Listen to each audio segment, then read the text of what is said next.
Assalamualaikum warahmatullahi wabarakatuh. Gimana kabarnya Ustaz? Alhamdulillah sehat. Alhamdulillah, Masya Allah. Ini pertama kalinya Ustaz ya untuk ke acara ini Betul di Halal ya. Market? Ini pertama kalinya acara seperti ini. Biasanya kan kita cuma di dalam studio gitu. Betul, pertama kalinya di halayak ramai begitu ya Ustaz ya. Betul. Kita kemudian berbincang seputar din begitu ya, karena because every story has a din side seperti slogan kita biasanya. Tentunya kita akan membahas bagaimana peristiwa-peristiwa yang terjadi dalam sekitar kita, di kehidupan kita, dan kita akan membahas dari sisi syar'inya seperti apa. Masya Allah. Baik, insya Allah hari ini spesial, tema yang kita angkat adalah tentang di balik lelah seorang ayah. Masya Allah. Masya Allah. Ini sudah ada rima yang pas ya, lelah Ya. dan ayah ini sangat cocok untuk kemudian kita bahas kali ini, karena kita juga melihat fenomena di sekitar kita. Para ayah-ayah di sini sebetulnya juga banyak yang kemudian sedang berjuang Ustaz untuk mencari maisha dengan berdagang di sini. Luar biasa. Ada macam-macam nanti Ustaz, kita nanti akan keliling-keliling ya. Insya Allah. Berarti keliling-keliling, mau kulineran di sini ada, kemudian juga yang mau belanja-belanja baju Masya Allah. ataupun buku dan lain-lain banyak sekali di sini Ustaz. Masya Allah. Di Halal Market 6 di Balai Pemuda Surabaya gitu ya. Jadi kembali lagi ke tema tentang di balik lelah seorang ayah. Saya sendiri pun juga seorang ayah sekarang Ustaz. Kemudian kita pun semuanya juga memiliki ayah. Sosok ayah adalah sosok yang kemudian tentu kita butuhkan keberadaannya selain sosok seorang ibu. Sebelum itu kita akan bertanya kepada Ustadz, sebenarnya peran ayah atau kemudian secara umum ayah itu sebenarnya seperti apa sih Ustadz? Monggo Ustadz. Bismillahirrahmanirrahim. Alhamdulillahirrahmanirrahim. Wassalatu wassalamu ala rasulillah wa ala alihi wa sahbihi ajma'in. Amma ba'd. Masya Allah, pertemuan pada sore hari ini cukup luar biasa. Dan tema yang akan kita bahas juga insya Allah tema yang sangat luar biasa juga, karena berkaitan dengan lelahnya seorang ayah. Betul. Yang sudah merasakan menjadi ayah pasti merasakan gimana lelahnya untuk berjuang menafkahi keluarganya, menafkahi anak dan istrinya. Ya. Maka apa sebetulnya peran seorang ayah? Jadi di dalam agama kita, seorang ayah itu perannya tidak hanya mencari nafkah. Ini walaupun bagian dari tugas dan kewajiban sang ayah. Namun peran sang ayah lebih luas dan lebih jauh dari itu semua. Terutama yang paling utama adalah mencegah keluarganya dari api neraka. Allah Subhanahu wa taala mengatakan, "Ya ayyuhalladzina amanu qu anfusakum wa ahlikum naro." Wahai orang-orang yang beriman, jagalah dirimu dan keluargamu dari api neraka. Ini peran yang sangat berat. Maka kita tahu bahwa ketika seorang laki-laki itu menikah dengan seorang perempuan, maka Allah mengambil perjanjian yang berat. Disebutkan bahwasanya Allah sampai mengangkat gunung Tursina di atas kepala mereka, yaitu mengambil perjanjian yang berat yang diistilahkan dengan mitsaqon ghalidha. Kenapa diistilahkan dengan perjanjian yang berat? Karena menjadi seorang suami, lalu kemudian nanti menjadi seorang ayah, seorang pemimpin dalam rumah tangganya, maka dia mengemban amanah yang sangat besar. Terutama adalah gimana menjaga keluarganya, anak dan istrinya dari api neraka. Kemudian kewajiban-kewajiban yang lain, yaitu seperti mencari nafkah. Dan mencari nafkah ini adalah memang tugas seorang ayah, seorang laki-laki. Seandainya dia belum menjadi ayah pun, memang tugas seorang laki-laki yang sudah balik, dia harus mencari nafkah baik untuk dirinya sendiri, untuk orang tuanya kalau orang tuanya tidak mampu, atau untuk saudari-saudari perempuannya kalau memang tidak ada yang mencari nafkah. Apalagi kalau dia sudah menikah, dia punya seorang istri, dia punya anak misalkan, maka dia yang bertanggung jawab untuk menafkahi anak-anak dan keluarganya tersebut. Masya Allah. Artinya tidak pada skup yang kecil saja sebagai mencari nafkah saja, lebih luas dari itu. Insya Allah dia punya tanggung jawab untuk menjaga anak dan istrinya dari bahaya api neraka. Dari api neraka. Dan itu yang akan dimintai pertanggungjawaban oleh Allah. Ketika ada anaknya yang masuk neraka, ada istri yang masuk neraka, maka akan dimintai pertanggungjawaban. Kira-kira dia punya jawaban atau tidak atas pertanyaan-pertanyaan seperti itu. Engkau memiliki anak, kenapa dia tidak sholat? Engkau punya istri, kenapa tidak pakai jilbab? Kenapa tidak menutup aurat? Ini yang akan ditanyakan oleh Allah kepada seorang pemimpin ini, seorang kepala rumah tangga ini. Karena semua manusia pasti akan menjadi pemimpin. Ya, kullukum ra'in wa kullukum mas'ulun an ra'iyatih. Setiap kalian adalah pemimpin dan pasti akan dimintai pertanggungjawaban oleh Allah Subhanahu wa taala. Ya Allah, ini peran yang kemudian sangat-sangat butuh perhatian bahwasanya dan kesadaran penuh bahwasanya menjalankan peran seorang ayah bukan kemudian peran yang main-main. Betul sekali ya, Ustaz ya. Betul. Jadi kemudian kalau kemudian dibandingkan dari sisi ketika kemudian tadi peran ayah tidak hanya cuman dari sisi mencari maisha, tapi ketika kemudian kita kembali kepada satu peran tentang maisha ini sendiri, dia apakah kemudian agama kita mempunyai dasar atau landasan terkait keutamaannya dalam peran ayah mencari maisha. Betul.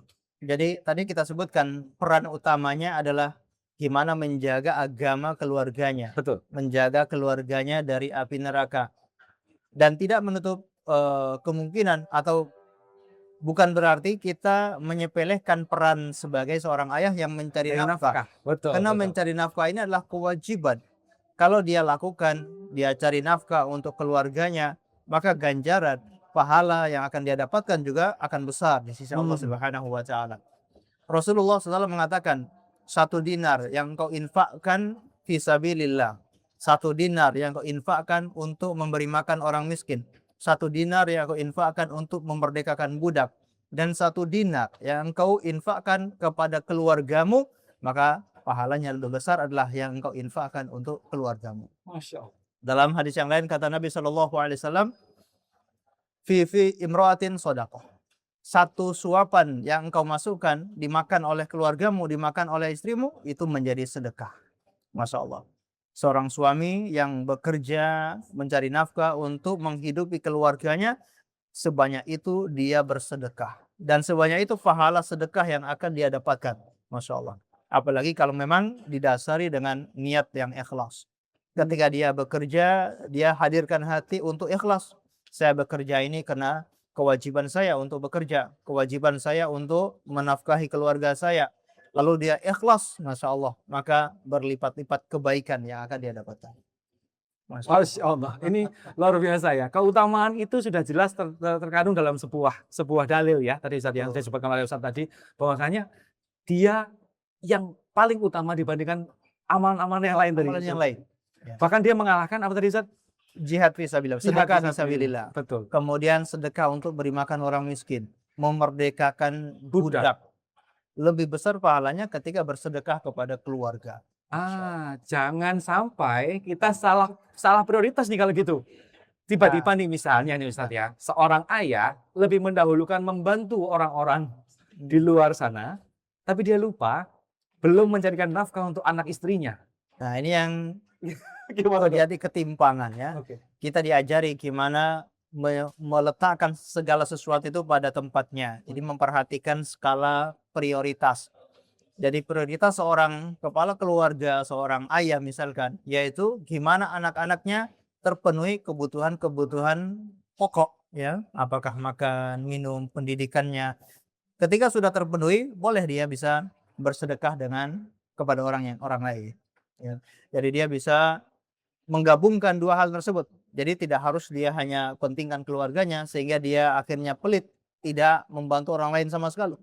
Tapi dia gabungkan, dia bantu keluarganya sekaligus dia membantu orang lain. Iya. Ini yang lebih baik. Betul. Artinya ketika kita kembali kepada ilmu, kita tahu skala prioritas itu, bukan kemudian meninggalkan keutamaan yang tadi kita tidak membantu teman saudara kita yang sedang butuh bantuan atau seperti apa. Tapi ada skala prioritas yang harus diurutkan. Dan kalau bisa ya dikerjakan semua ya Ustaz. Betul, digabungkan itu lebih baik. Ya. Jadi dia kewajiban yang sudah terpenuhi sekaligus dia mengamalkan amalan sunnah ya. Jadi membantu orang lain, infak, memberi makan kepada orang yang kelaparan, ini hanyalah amalan-amalan sunnah. Adapun dia memberi makan kepada keluarganya itulah yang wajib. Jangan sampai keluarganya kelaparan. Kalau ada keluarganya yang kelaparan, maka dialah yang diminta pertanggungjawaban karena dia bertugas untuk memberi makan keluarganya. Maka tadi antum menyinggung masalah ilmu memang sangat penting ya bagi seorang ayah itu memang harus punya bekal ilmu agama. Tidak bisa kosong sama sekali tanpa ilmu agama. Karena inilah dasar kehidupan kita. Gimana kita bisa hidup dalam koridor menjalankan hukum-hukum yang ditetapkan oleh Allah kalau kita tidak punya ilmu agama.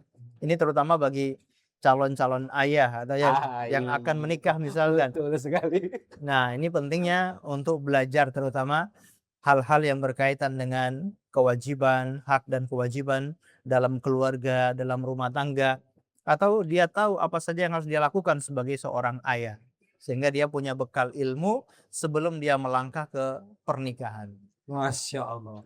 Kita nggak akan pernah tahu ini teman-teman kalau kita tidak belajar ilmunya.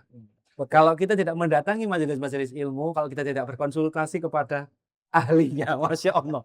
Salah satu kemudian pembahasan yang selalu kita ulang di berbagai macam episode di The Insight ya, bahwasanya semuanya muaranya pada kembali kepada ilmu. Kita harus belajar ilmu syari'nya seperti apa. Kita tahu nih, oh skala prioritasnya seperti ini loh. Bukan berarti kita melarang satu hal amalan untuk kita kerjakan. Kalau bisa digabungkan seperti kata Ustaz tadi. Ya. Masya Allah, luar biasa. Nah. Nah, Ustadz, ini kita sambung lagi tentang kita itu sering melihat bagaimana kemudian Allah menyampaikan kisah-kisah terdahulu di dalam Al-Quran maupun juga perkataan dari Rasulullah lewat hadis-hadisnya terkait dengan sosok peran ayah. Nah, boleh nggak Ustadz, kira-kira diceritain dong kisah-kisah apa sih yang ada dalam dalil-dalil yang kita Baik. akan Kalau kita melihat ya dalam banyak ayat memang yang paling banyak memberikan pesan-pesan kepada seorang anak adalah dari seorang ayah kepada anaknya ketimbang dari seorang ibu kepada anaknya.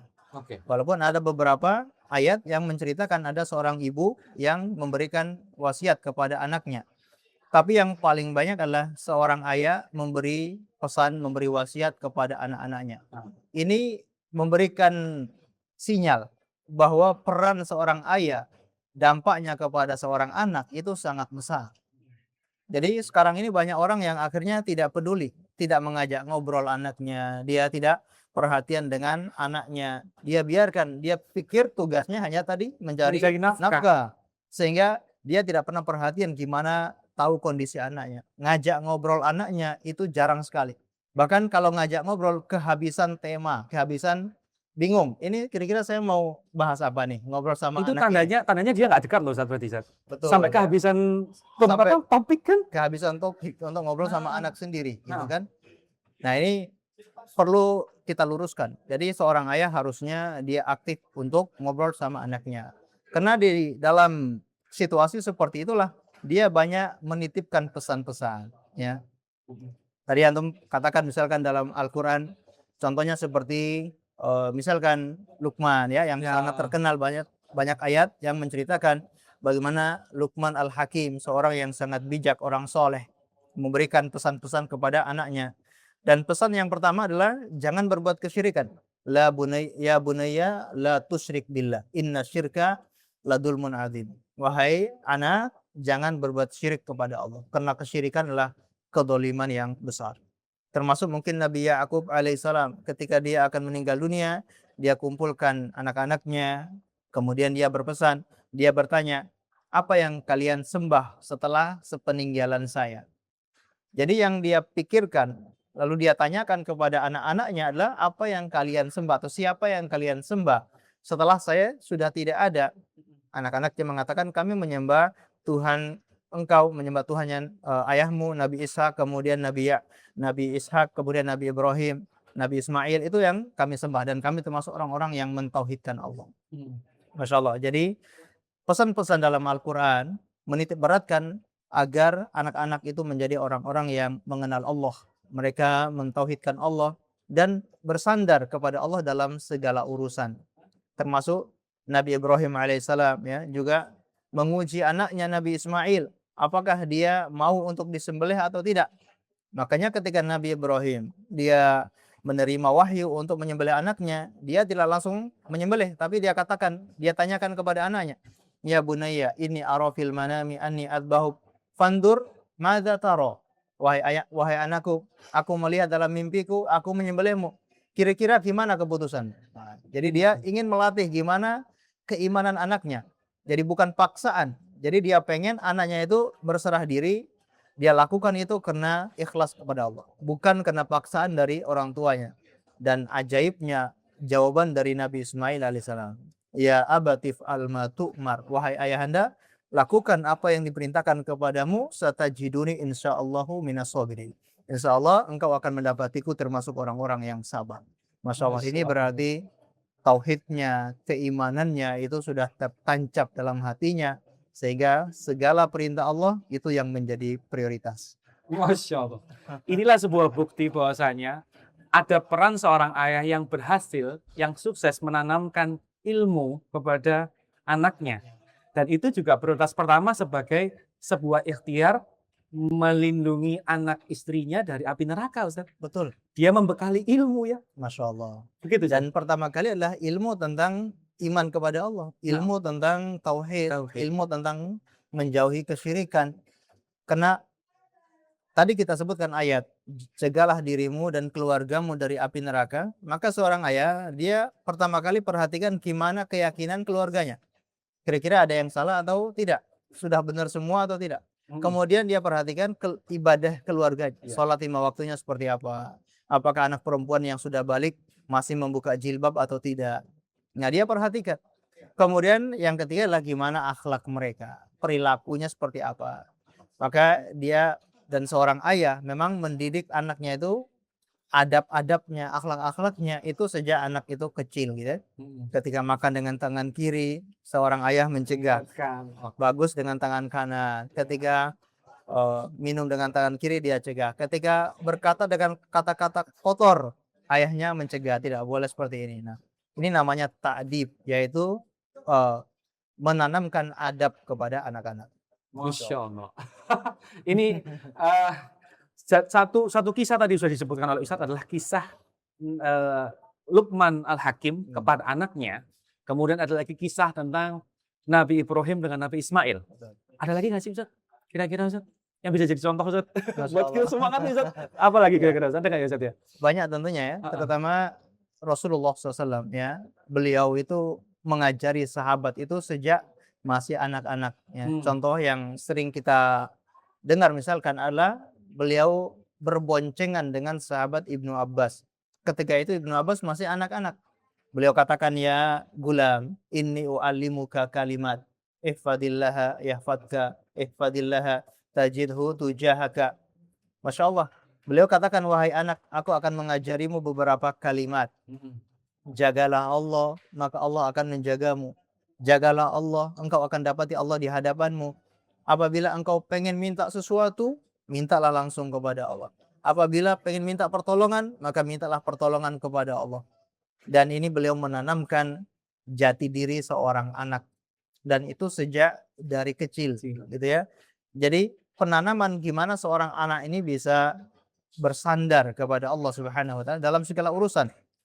Kata beliau, seandainya semua manusia bersatu padu untuk memberikan manfaat kepadamu, mereka tidak akan bisa memberikan manfaat kecuali yang sudah ditetapkan oleh Allah. Atau sebaliknya, mereka berkumpul untuk memberikan mudarat kepadamu, mereka tidak akan mampu memberikan mudarat kecuali yang sudah ditetapkan oleh Allah. Pena sudah diangkat, tintanya sudah kering. Artinya segala perkara di dunia ini adalah berdasarkan ketentuan dan takdir dari Allah. Nah, kalau anak diajari seperti itu, Masya Allah, dia sudah punya hati yang teguh. Ketika terjadi masalah, dia tidak bingung. Karena dia punya sandaran, yaitu Allah Subhanahu wa ta'ala. Nah, ini bukti. Rasulullah mengajari anak-anaknya atau mengajari sahabat-sahabat yang masih kecil, itu perkara-perkara, yaitu perkara-perkara tawakal, perkara tauhid, mengenal Allah Subhanahu wa ta'ala. Kisah-kisah yang luar biasa itu yang sebenarnya kita bisa praktekkan ya Ustaz. Kalau kita sebagai seorang ayah, kita praktekkan kepada anak-anak kita ya. Betul, dan kita dituntut untuk mengajari anak-anak itu sejak mereka kecil. Ya, gimana mengenalkan mereka kepada Allah, agar mereka itu selalu bersandar kepada Allah. Kalau anak-anak pengen minta sesuatu, kita perintahkan untuk minta kepada Allah. Ya, kalau pengen sesuatu, minta kepada Allah dulu. Kalau sakit, sebelum kita berangkat ke rumah sakit, ayo minta kesembuhan kepada Allah dulu, baru kita antarkan ke rumah sakit. Masya Allah, kalau sering seperti itu, maka terbangun dalam hati seorang anak gimana bersandar kepada Allah Subhanahu wa ta'ala. Ya Allah. Kembali lagi ini peran seorang ayah, Ayah. gitu ya. Itu luar biasa loh Ustaz perjuangannya Ustaz. Artinya seorang ayah harus berpikir tidak hanya pada satu hal. Dia berpikir banyak hal sekaligus. Memikirkan bagaimana nanti nafkah untuk anak Betul. istri. Jadi memang dari awal kita harus punya pandangan terlebih dahulu. Kenapa kita harus capek-capek? Kita harus banyak memikirkan perkara-perkara ini. Maka karena tujuan kita adalah gimana kita punya pahala jariah. Jadi seorang ayah, dia berpikir setelah dia meninggal dunia, gimana dia itu punya amalan jariah. Dia punya anak-anak yang soleh, yang bisa mendoakan dirinya. Nah, kalau dia sudah berpikir seperti itu, maka walaupun mungkin kelihatannya berat, jadi harus memikirkan nafkah, memikirkan pendidikan anaknya, memikirkan gimana dia harus menemani anak-anaknya, mendidik, membuat mereka menjadi beradab, maka memang berat. Tapi dia punya tujuan yang lebih besar, yaitu gimana agar dia punya pahala jariah. Kalau orang tidak berpikir seperti itu, maka ya sulit. Dia akan mudah menyerah pasti. Mudah menyerah dan dia berpikir ngapain saya harus capek-capek gitu kan. Jadi ikutin aja, menikah, punya anak, anaknya mau, yang penting anaknya hidup gitu kan, anaknya hidup sehat selesai. Yang lain-lain dia tidak pikirkan karena dia nggak punya tujuan tadi, gimana punya pahala jariah. Ini sedikit mengingatkan saya Ustaz tentang itu tadi ketika kemudian ayah kehilangan orientasi atau motivasi utamanya, bahwasanya sebenarnya peran ayah itu bisa menghadirkan potensi pahala jariah yang sangat besar bekal kita nanti di akhirat begitu Ustaz. Berarti memang ini cukup banyak terjadi Ustaz. Sedikit cerita bahwasanya fenomena yang kemudian banyak terjadi akhir-akhir ini adalah fenomena yang kita sebut dengan fatherless. Jadi peran ayah yang kemudian menghilang dari sebuah keluarga. Jadi ketika kemudian Ustadz sempat singgung, bahkan seorang ayah pun sampai kehabisan topik berbicara dengan anaknya, karena saking jarangnya dia, saking kurang intensnya dia berbicara atau berkomunikasi dengan anaknya. Nah, menurut Ustadz, bagaimana memandang fenomena yang saat ini terjadi? Dan itu banyak sekali, fatherless. Gimana Ustadz? Jadi memang seorang anak itu membutuhkan sosok seorang ayah dalam kehidupannya. Ya, walaupun memang ada juga anak-anak yang tumbuh besar dibesarkan oleh seorang ibu tanpa ada ayah di situ. Tapi biasanya seorang anak tumbuh walaupun dia tidak punya ayah, tapi biasanya ada laki-laki, apakah pamannya atau apakah kakeknya yang ikut di dalam pendidikan anak tersebut. Nah. Ya, jadi yang antum sebutkan fenomena ya kurangnya sosok ayah dalam kehidupan rumah tangga ini memang nyata ya, banyak terjadi. Karena tadi seorang ayah berpikir tugasnya hanya mencari nafkah. Bagaikan ATM berjalan gitu ya. Mesin uang gitu. Mesin uang hanya untuk mencari nafkah. Nah. Tidak berpikir gimana dia hadir untuk mendidik anak-anaknya. Maka kembali lagi, ini karena sejak awal seseorang yang masih muda ini hendak menikah karena memang tidak punya ilmu atau tidak punya banyak ilmu tentang tujuan-tujuan dari pernikahan. Kemudian tentunya semangat ya di dalam mengembangkan agama Islam ini mungkin juga kecil gitu ya, sehingga dia tidak peduli. Karena orang yang berpikir untuk hadir mendidik anak-anaknya karena dia pengen anak-anaknya tumbuh besar dan bisa menjadi orang-orang yang bermanfaat untuk orang banyak. Iya, betul. Nah, maka dibutuhkan seorang ayah yang mendidik anaknya sejak anaknya itu kecil. Jadi, misalkan seorang anak punya masalah, dia sebetulnya tidak mau cerita ke ibu. Kenapa? Karena ibu, dia sadar ibu ini orang yang lemah. Ketika dia cerita pasti yang terjadi reaksi yang tidak bisa dikontrol misalkan. Tapi kalau kepada seorang ayah, ayahnya tenang gitu ya. Dan itu selalu dibutuhkan oleh seorang anak. Maka seorang ayah dia harus sadar gimana caranya untuk hadir di dalam pendidikan anak-anaknya. Ya. Dia menemani anak-anaknya, dia tidak cuek. Walaupun dia capek bekerja, setelah pulang dia masih ada waktu untuk menemani anak-anaknya. Terutama mungkin bagi anak-anak perempuan. Ya. Anak-anak perempuan juga membutuhkan sosok laki-laki seperti ayahnya. Ketika butuh ditemani kemana, Dia butuh laki-laki yang menemani dia kemana-mana. Ayahnya bisa menemaninya. Sehingga itu akan mencegah dia untuk mencari pelampiasan selain ayahnya atau Ayahnya. laki-laki yang bukan mahramnya. Karena yang lebih berbahaya ketika dia pengen laki-laki atau sosok laki-laki ternyata ayahnya nggak hadir. Yang terjadi adalah apa? Laki-laki asing, laki-laki lain. Mungkin teman laki-lakinya atau bisa jadi pacaran. Nah, ini kan sangat berbahaya ya. Ini kena kurangnya seorang ayah hadir sebagai seorang ayah yang eh, memperhatikan dan melihat anak-anaknya. Masya Allah. Eh, itu menjadi highlight buat Ana ketika ternyata harusnya nih seorang anak perempuan cinta pertamanya kepada seorang laki-laki itu harusnya pertama kali kepada ayahnya ya Ustaz. Harusnya ya. Harusnya begitu ya. Karena dialah yang kemudian yang menjadi sosok teladan. Dialah sang lelaki pelindung pertama kali yang ada dalam hidupku kan gitu ya Ustaz. Harusnya seperti itu ya. Nah, tapi ketika sosok ini tidak hadir, walaupun mungkin dia ada, tapi rohnya itu tidak ada di situ. Ya, Iya, mungkin betul. jasadnya hadir, tapi pikirannya mungkin masih berpikir pekerjaannya, Pekerjaan. masih berpikir teman-temannya atau hobi-hobinya itu. Sehingga dia tidak mempedulikan anaknya tersebut. Insya Allah. Jadi para ayah dimanapun kalian berada, lelah kalian ternyata lelah sekali ternyata Ustaz. Kalau tadi kemudian mungkin pertama kali melihat judulnya di balik lelah seorang ayah, ini hanya takarannya lelah mencari nafkah.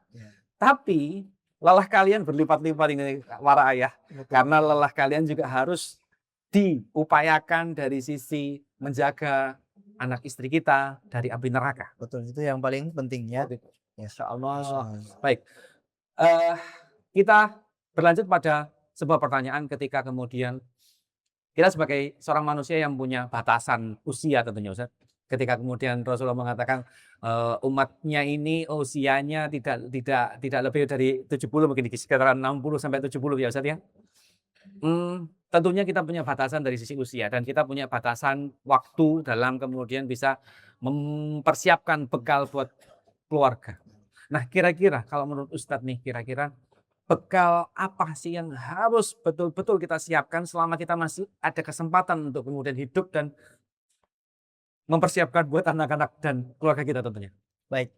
Nah, kita sadar ya, kita terbatas umurnya dan kita akan meninggalkan dunia ini.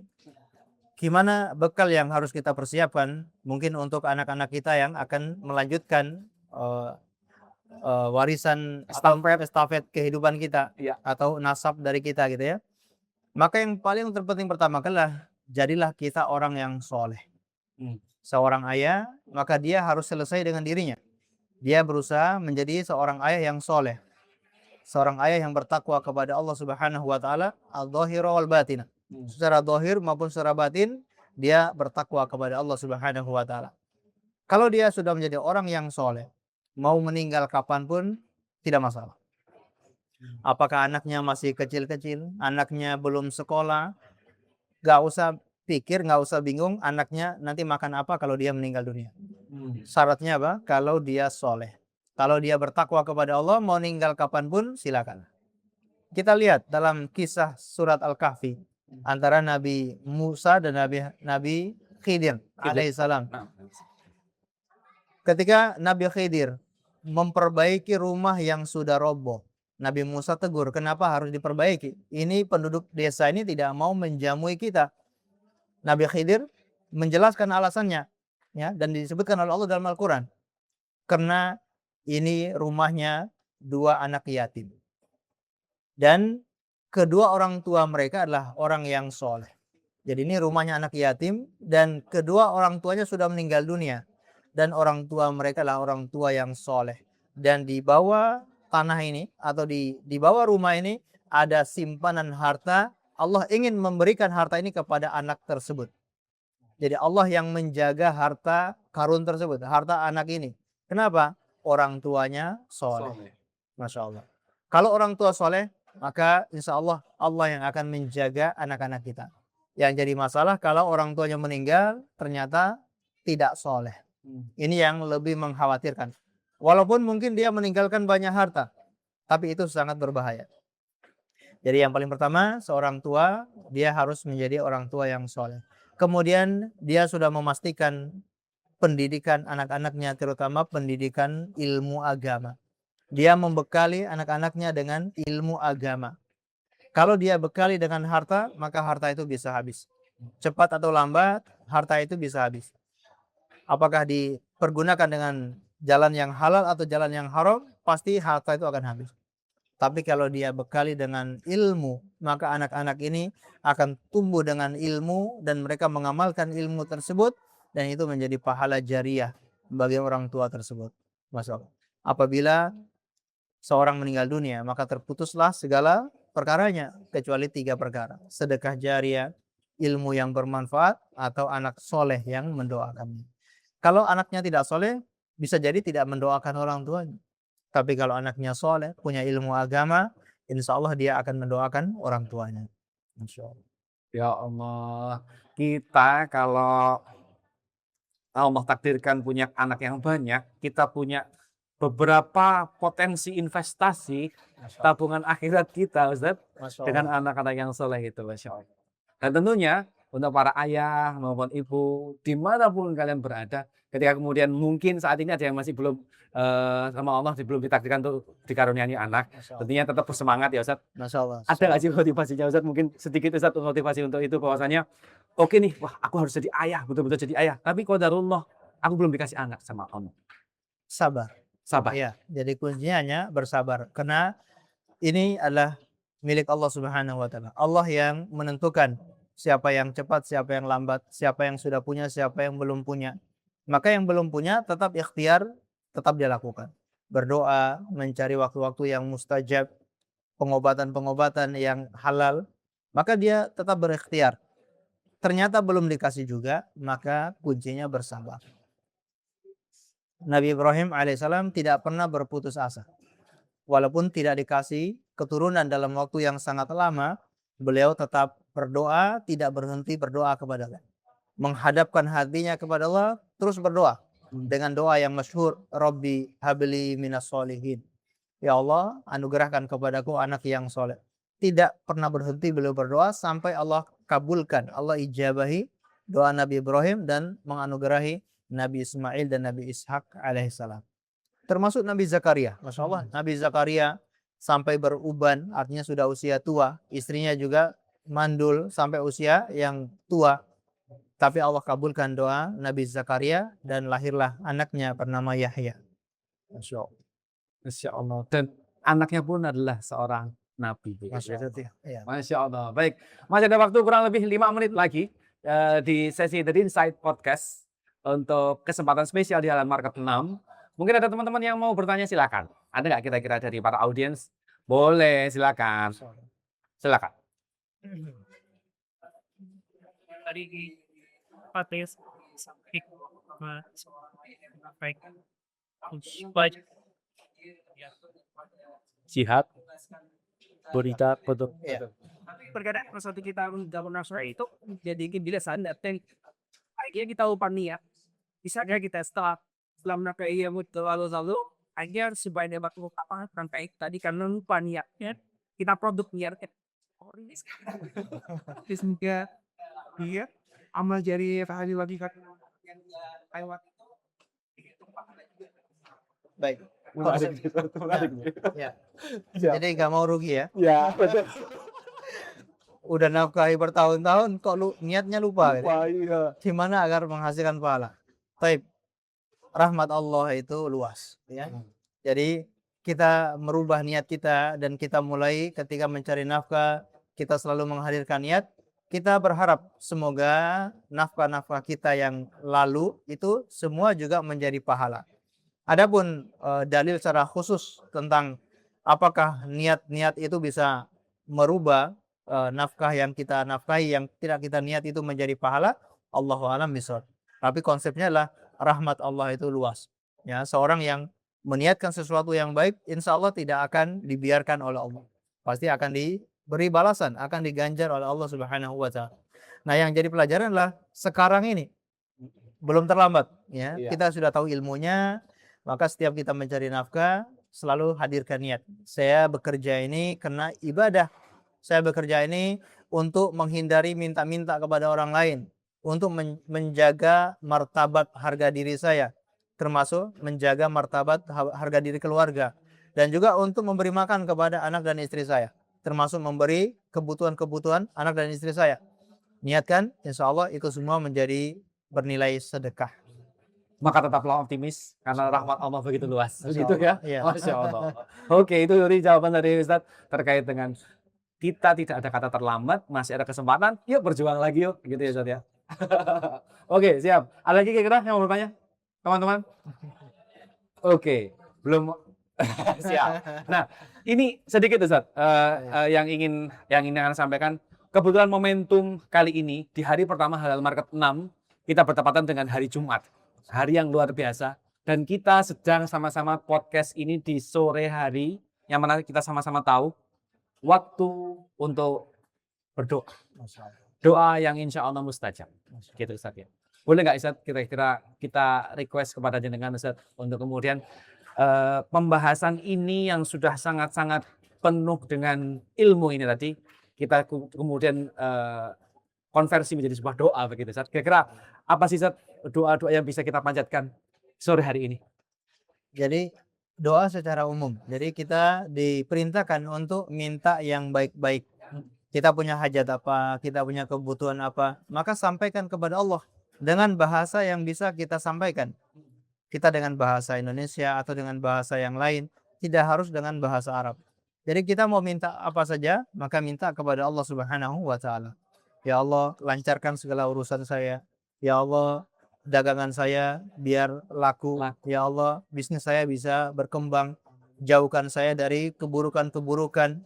Jauhkan saya dari fitnah-fitnah dunia. Dan berikan kebaikan-kebaikan berkah dalam kehidupan dan keluarga saya. Ini doa-doa yang bisa kita panjatkan. Dan selalu kita sisipkan satu doa, yaitu Rabbana atina fid dunya hasanah wa fil akhirati hasanah wa qina adzabannar. Ini doa yang selalu kita sertakan dalam setiap doa kita, karena ini doa yang mencakup semuanya. Sampai diistilahkan dengan apa? Doa sapu jagat. Sapu jagat. Oke, betul. Makanya rahasianya Rasulullah hanya mengajarkan doa ini ketika orang tawaf. Orang tawaf, doa ini yang diajarkan ketika antara Rukun Yamani dan Hajar Aswad, cuma baca doa ini. Sedangkan yang lainnya silakan baca doa bebas. Masya Allah. Ini menunjukkan perkara yang penting. Doa ini doa yang sangat umum dan mencakup semua kebutuhan-kebutuhan, kebaikan-kebaikan dunia dan kebaikan-kebaikan akhirat. Masya Allah. Rabbana atina fid dunya hasanah wa fil akhirati hasanah wa qina adzabannar. Semoga kita semua para ayah yang kemudian sedang berjuang mencari nafkah dengan rasa yang sangat lelah, maka janganlah pernah menyerah begitu saja. Kita jangan menyerah karena wahai ayah, kalian punya kesempatan besar untuk mengumpulkan pahala jariah sebanyak-banyaknya. Masya Allah. Masya Allah. Mari berjuang mencari nafkah. Mari berjuang juga tak lupa untuk kemudian melindungi anak istri kita dari bahaya api neraka. Karena kalau kita bayangkan bagaimana bahayanya api neraka itu sungguh kita tak akan mampu ya. Masya Allah. Kita tak akan mampu merasakan panasnya api neraka. Sungguh kita tak akan mampu. Semoga Allah juga jauhkan kita dari api neraka. Dan Allah masukkan kita semua ke dalam surga. Dan kita sama-sama berdoa tentunya di waktu yang mustajab ini untuk kebaikan kita semua, kebaikan dunia dan akhirat. Ya, insya Allah seperti itu. Baik, kami ucapkan terima kasih Ustaz. Jazakumullahu khairan. The Insight Podcast yang spesial di Halal Market 6 kali ini. Sungguh banyak manfaat yang kita bisa dapatkan dengan tema di balik lelah seorang ayah. Mari kita sama-sama memurojaah kembali peran seorang ayah.